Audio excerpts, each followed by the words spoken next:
Freaky Fandoms. I am Andrew, and with me is Deborah, and today is the 6th day of our 12 days of Christmas. We're going for... Oh, God. 6 geese a-laying. Is it? Yes! Okay, yeah, because we're now at the point of the song where it's the toughest to remember. For me, so, yeah, it's like, I can remember the later stuff, but yeah, around this time I'm like... 7 buckets prancing, 8 thimbles spinning, 9 gold rings. Yeah, like that. Sure.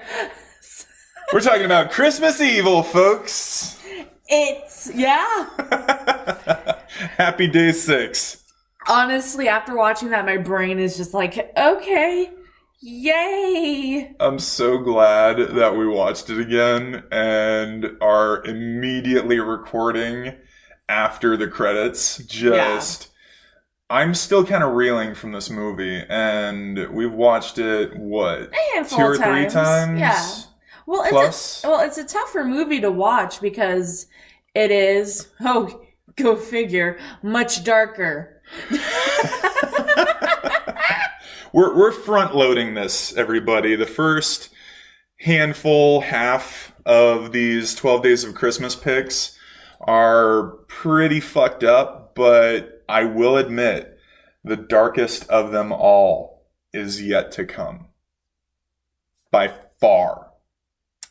Oh, yeah. As you glare at me. I'm glaring so hard at you because I know what you're talking about. And because I picked them. Yeah. But it's like, oh, here's all these movies about murder and horrible things. And then, like, I'm going to spoil it. It's going to start getting lighter.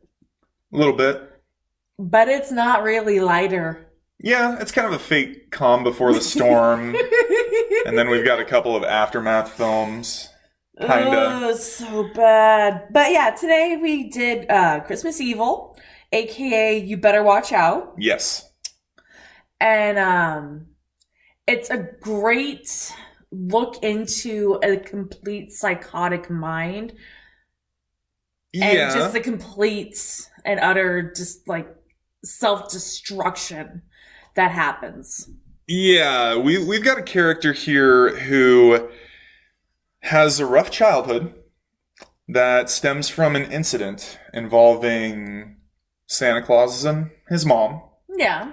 And a little confrontation with his brother, and then a little bit of self-harm. Mm-hmm. And then he grows up to be excessively unstable.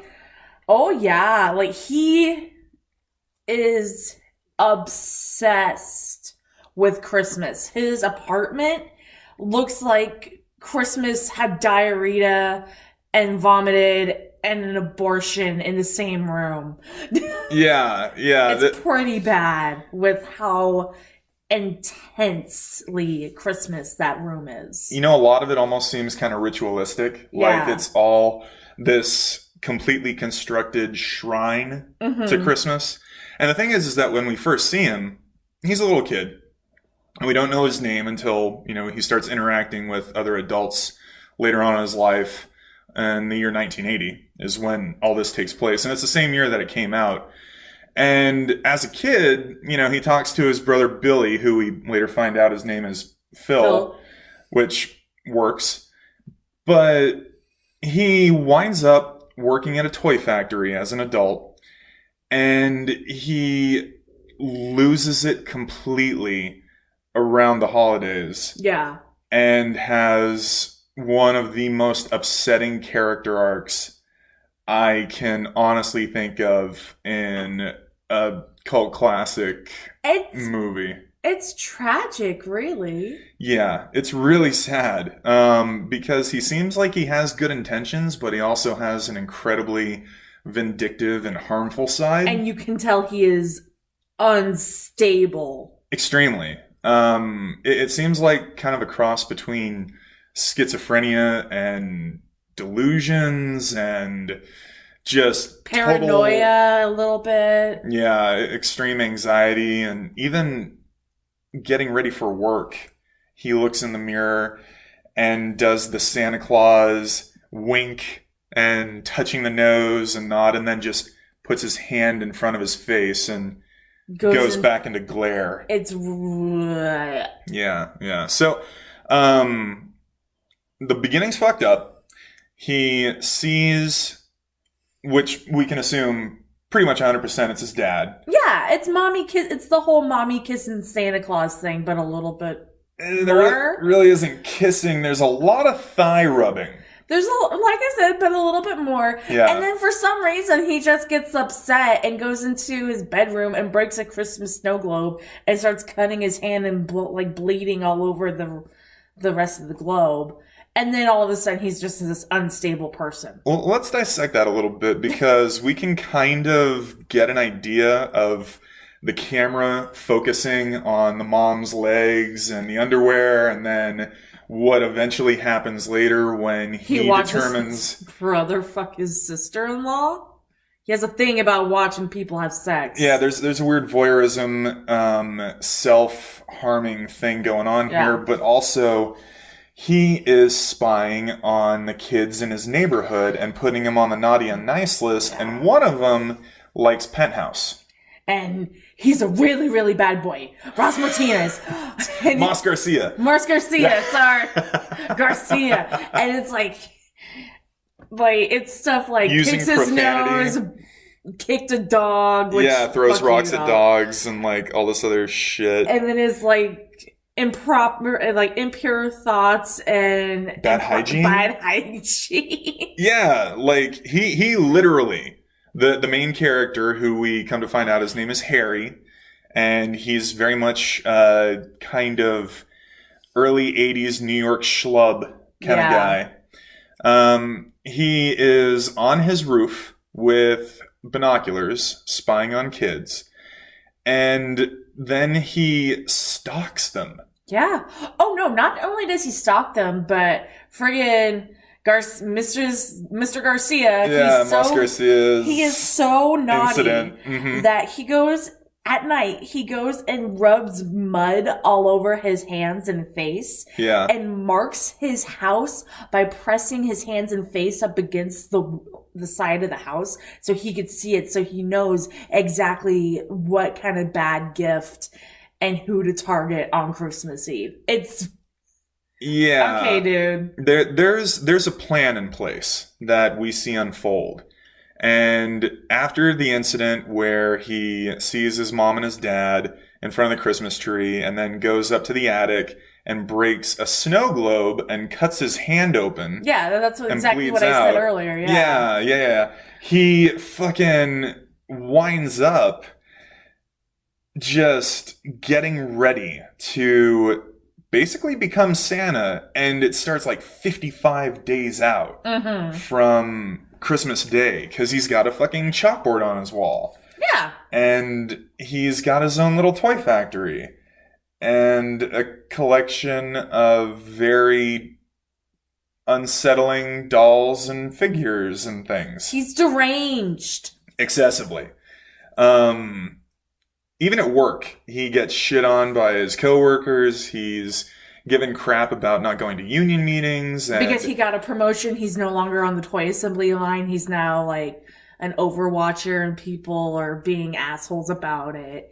And he's like, oh, I miss being on the line. One of the guys is like, well, I couldn't get anyone to cover my shift, so thank you, boss. And he goes on the line the next, during the guy's shift, and then afterwards sees him in a bar. Yeah. And gets talking shit. Yeah. Yeah. That's his coworker Frank, who he has a pretty heaty confrontation with at the Christmas party. But you want to talk about the Thanksgiving incident?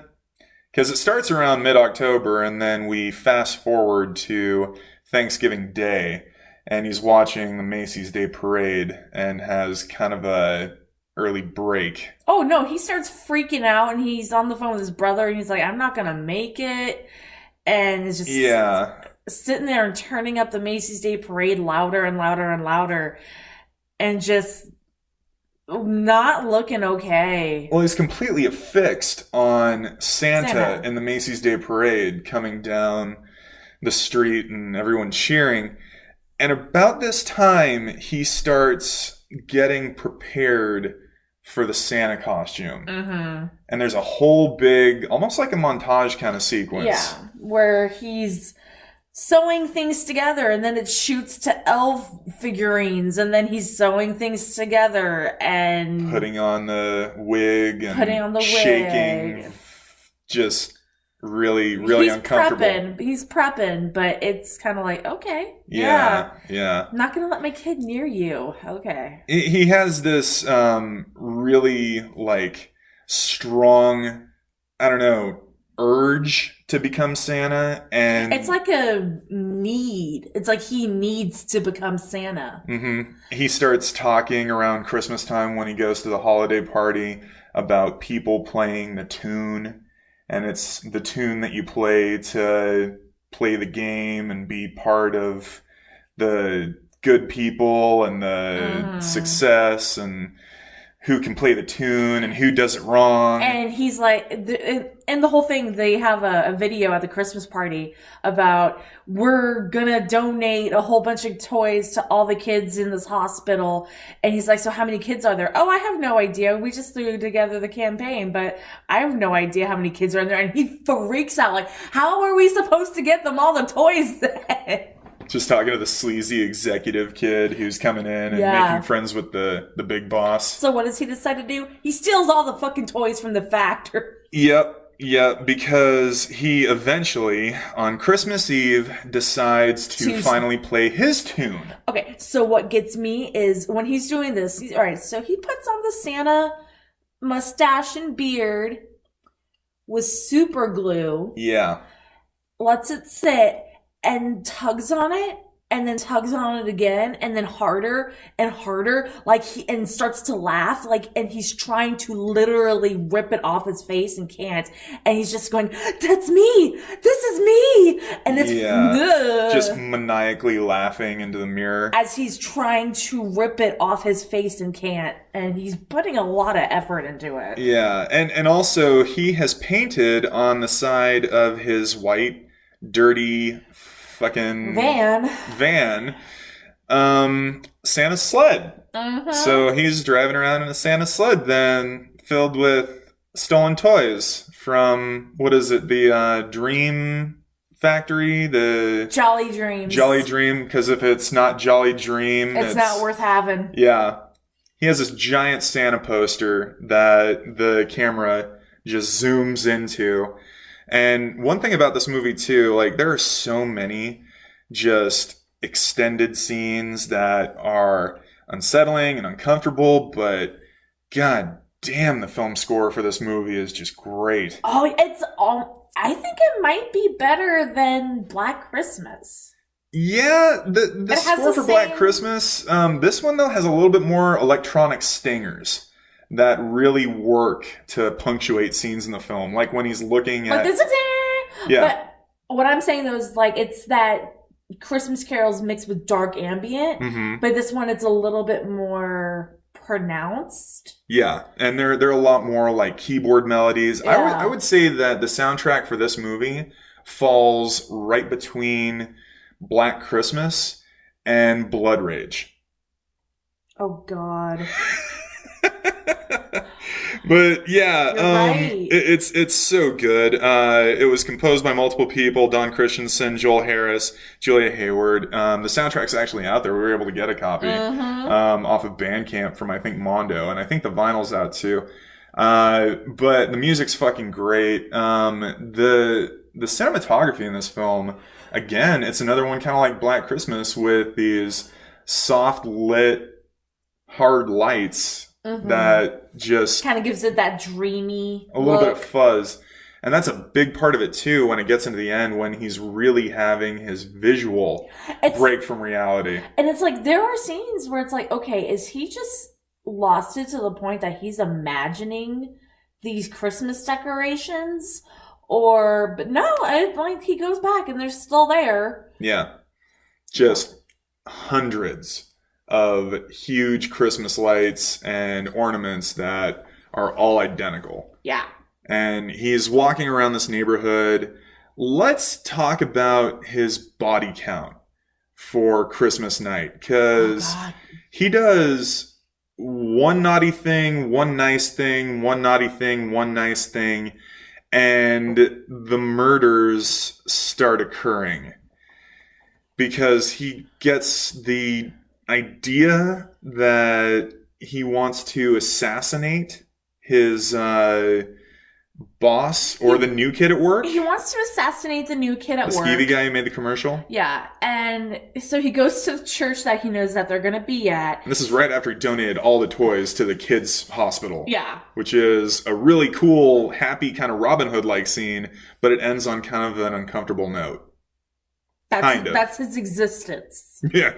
Yeah. Every interaction with everyone ends on an uncomfortable note for Harry. So he goes to he drops the toys off for the kids in the hospital. Then he goes to the church to kill the skeevy guy.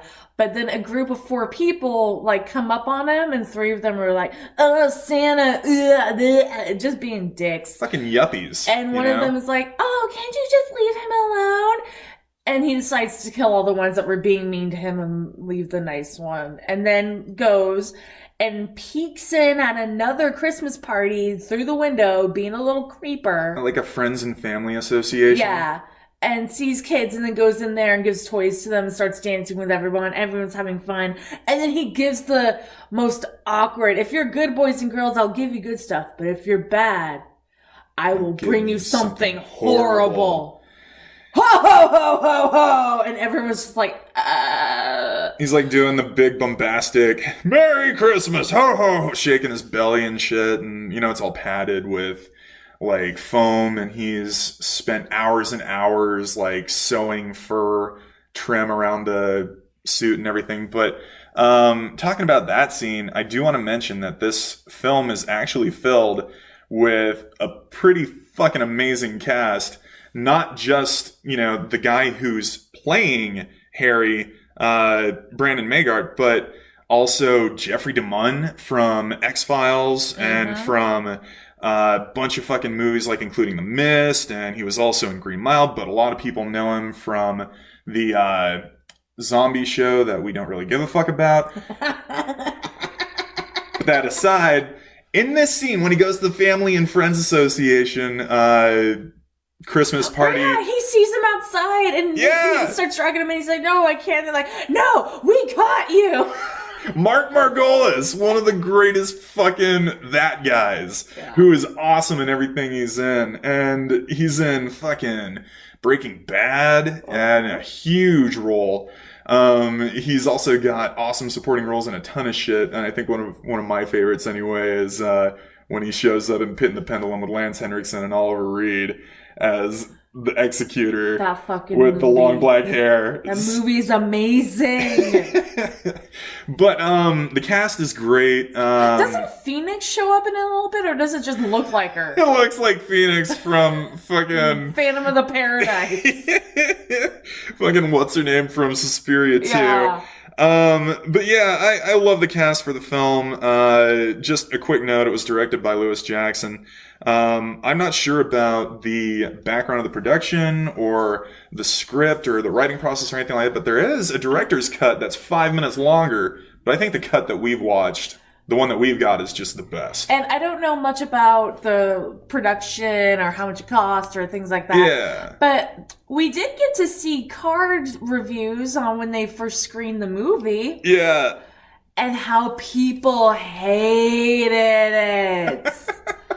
There were like three or four positive cards, all written by females. Yeah. Oddly enough. I love the one that says, "This movie will make a lot of money!" Exclamation point. There was so it's like excellent, good, fair, or poor. A lot of people made their own little things that said like stupid or stuff like this. And then there were notes.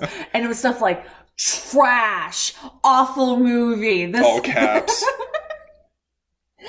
People hated it. What was the point? What was the point? If you're gonna try to make a movie like Friday the 13th or Halloween, you gotta make it exciting in the beginning and just like... Not enough dialogue. Yeah. Fucking, someone marked it poor and wrote down, "I like Harry, where can I meet him?" And just all this fucking shit.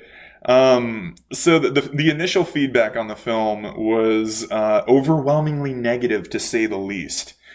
But honestly, I think this movie is fucking fascinating. It is. And I think it's like really, really good for a more disturbing holiday movie. Yeah. You know? One that'll kind of, I don't know, get under your skin. For sure. It's sad.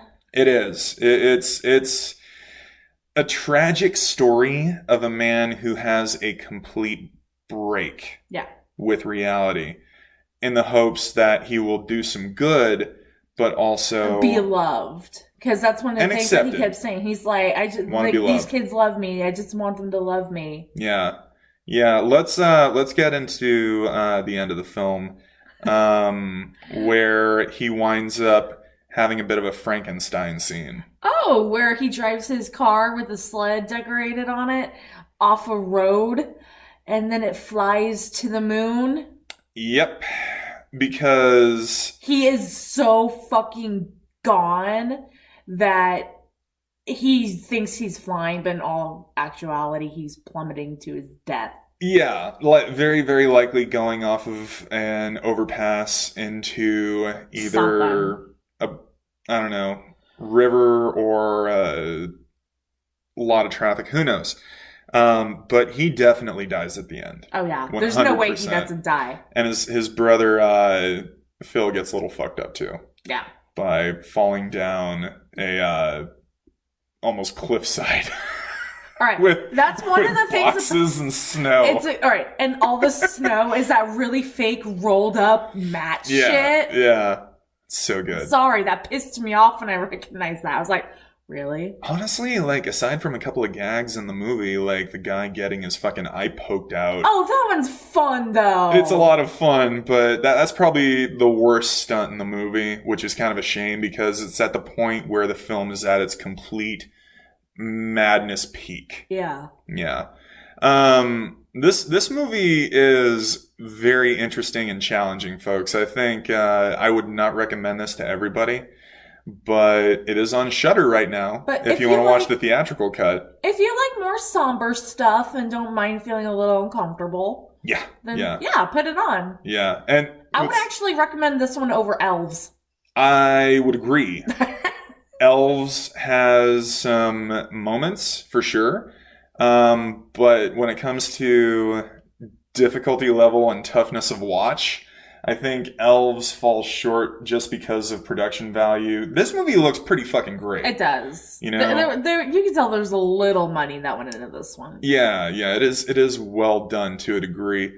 But one thing that's really funny about this film's notoriety is, and I don't know if you remember this or not, John Waters actually said this is his favorite fucking Christmas movie. No, I remember that. Yeah. That's one of the reasons why I started watching it. Yeah, and the thing is, too, what's even funnier is he called this movie a drag movie, and you watched some of John Waters' Female Trouble, is it? Female Trouble. Yeah. That's what I fell asleep to last night.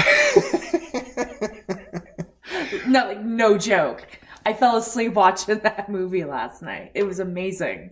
And there's this hysterical Christmas bit in it too. Really? Yeah. Female Trouble's a Christmas movie? Just for a second. Okay. Fair enough.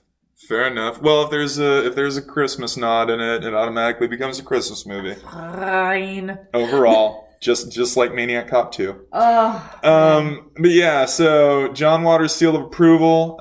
It's got a couple of releases out from two of our favorite distribution companies, old P-Leg Vinegar Syndrome and Synapse Films. Both the proprietors of quality cult cinema, for sure. I don't know. This movie's all fucked, but Deborah, what do you think? I think it's great. I agree. I kind of liked where I was at mentally for this one today. Yeah. Where I've just had, it's like, I'm tired. Yeah. I've had a big day, and I was like, all right, let's just put this on. Oh, great. So this is exactly how I've been feeling all day. Yeah, if you're worn the fuck out and beaten down, too tired to have any merriness or cheer, this shit, putting it on, it'll work out. It'll be fine. Yeah, this'll get you relating to some of the trials and tribulations of old Harry. Well, yeah, getting to it. I think it's time for shout outs. Let's get to it and do it. Quick shout out, Renaud. Go ahead. Please do. Quick shout out to the Dark Arts Society. Of course. Whole bunch of people there that we really appreciate, like Chatsar, Shane, Josh Clark, all kinds of people. Yeah. Dos Diablos, Carlito Brigante, April Dickerson, all those great folks. Also, check out American McGee and Martin working on Alice Asylum. Make it happen, please. Yeah. American needs finally, to happen. Finally heading to Thailand to get ready for Pirate Jam. Exactly. And then a possible studio. Yeah, they're looking at it. Game development which team. Don't know how poor Lulu Dog's gonna deal with that, but we'll see. Yeah. Poor doggo. Let's see what else. Patrons. Yes. Always. Patrons. We love you. Thank you so much. We love that you're following along with our series for this Christmas. We know it's a chore.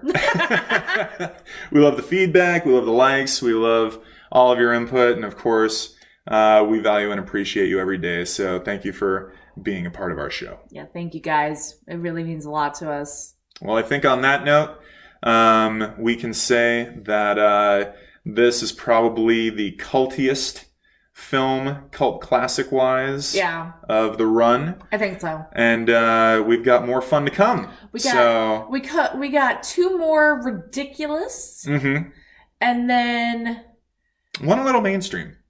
Just a bit. One a little mainstream. That's kind of in the midst of a backlash. One actually really mainstream. Yeah. And then we're gonna fuck you.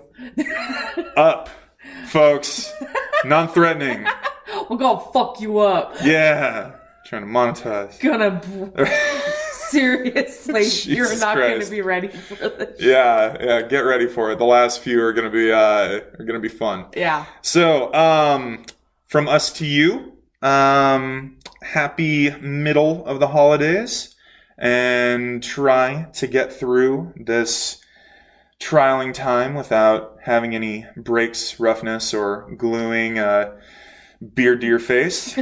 This is the roughest time in December. This is where it's starting to pick up and get a little crazy, and people are like, oh, I didn't do any shopping, and we only have X amount of days, and I need to get shit done. Yeah, we're getting close to being a week out. It's crunch time, and this is just when people lose it. So. Yeah, so stay safe. Keep with us, folks. We're here for you, and we will see you again tomorrow. And we will always be Freaky Fandoms. That's right. We're Freaky Fandoms. Merry Christmas! Ho, ho, ho, ho, ho, ho.